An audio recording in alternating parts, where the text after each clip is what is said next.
বিধানসভায় জোরদার প্রচারে বিজেপি প্রার্থী দিলীপ ঘোষ সকাল থেকে রাত পর্যন্ত প্রচারে ব্যস্ত। বিধানসভা নির্বাচনের প্রাক্কালে বীরভূমের বোলপুর বিধানসভা কেন্দ্রে জোর কদমে প্রচার চালাচ্ছেন বিজেপি প্রার্থী দিলীপ ঘোষ। সোমবার সকাল থেকে ইলামবাজার 2 নম্বর মণ্ডল এলাকায় দলীয় কর্মী সমর্থকদের সঙ্গে নিয়ে শুরু হয় তার প্রচার কর্মসূচি, যা রাত পর্যন্ত অব্যাহত থাকে। প্রচার চলাকালীন সাধারণ মানুষের বাড়ি বাড়ি গিয়ে জনসংযোগ করেন তিনি। মানুষের সমস্যা ও দাবি দাওয়া শোনার পাশাপাশি বিজেপির পক্ষে ভোট দেওয়ার আবেদন জানান। স্থানীয়দের সঙ্গে সরাসরি যোগাযোগের মাধ্যমে জনসমর্থন বাড়ানোর উপর জোর দেন বিজেপি প্রার্থী। এদিকে এলাকায় তৃণমূল কংগ্রেসের সন্ত্রাসের অভিযোগ তুলে বিজেপির পক্ষ থেকে জানানো হয়েছে সমস্ত বাধা বিপত্তিকে উপেক্ষা করে তারা প্রচার চালিয়ে যাচ্ছে। দলের কর্মী সমর্থকদের দাবি মানুষের ব্যাপক সাড়া মিলছে এবং পরিবর্তনের পক্ষে জনমত গড়ে উঠছে। নির্বাচন যত এগিয়ে আসছে ততই বোলপুরে রাজনৈতিক উত্তাপ বাড়ছে এবং বিভিন্ন দলের প্রচার কার্যক্রম আরও তীব্র হয়ে উঠছে।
কার্যক্রম তো এরকমই আছে, মানুষের উন্মাদনা আছে।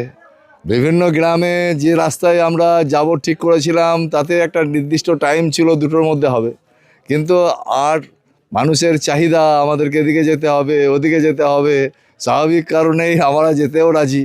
আমাদের কাছে ওই 3টেই খেলাম না 4টেই খেলাম না 5টাই খেলাম, কর্মীদেরও কোনো ব্যাপারে কোনো দ্বিধা নেই যে আমাকে এখনই খেতে হবে। সবাই পরিশ্রম করার জন্য তৈরি, সকাল থেকে বেরিয়েছে পরিশ্রম করছি, আবার একসঙ্গে সবাই সহভোজনও করছি। এর আনন্দই আলাদা। মানুষের উৎসাহ উদ্দীপনা বাড়ছে, আমাদেরও উৎসাহ উদ্দীপনা বাড়ছে। 2 নম্বরে প্রচার করলেন, কেমন সারা মানুষজনের? বিপুল সারা মানুষের। মানুষ তো চাইছে সব গ্রামের অলিগলি আমরা যাই, মানুষ ছুটতে ছুটতে আসছে। আমি দূর থেকে হাত তুলে নমস্কার, সেইখান থেকে হাত তুলছে, সেখান থেকে হাত তুলে আমাকে জানাচ্ছে।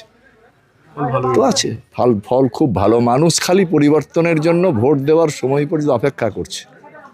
ভোট এসব খুব সুন্দর ভোট হবে, সন্ত্রাস মুক্ত ভোট হবে। প্রচার তো শুরু হয়েছে, প্রচন্ডভাবে চলছে, সকাল সন্ধ্যা প্রচার চলছে। মানুষের সারা কেমন? সারা খুব ভালো, বিপুল সারা আছে মানুষের। মানুষ অপেক্ষা আছে শুধু মেশিনে গেছে আঙুলটা টেপার জন্য। প্রচারও খুব ভালোই চলছে। প্রচার ভালো চলছে। কোন ইস্যুতে মূলত আপনারা প্রচার শুরু করেছেন? শুরু তৃণমূলের দুর্নীতির বিরুদ্ধে, বালি চোর, কয়লা চোর, শিক্ষা দুর্নীতি, 26,000 শিক্ষার্থী এই যে হলো আমাদের চাকরি চলে গেল, সেই ইস্যুতে আমাদের লড়াই চলছে। শিল্প নেই, কলকারখানা নেই, নারীদের সুরক্ষা নেই, এতে আমাদের প্রচারগুলো চলছে। বিজেপির ফল ভালোই হবে? অবশ্যই ফল ভালো হবে।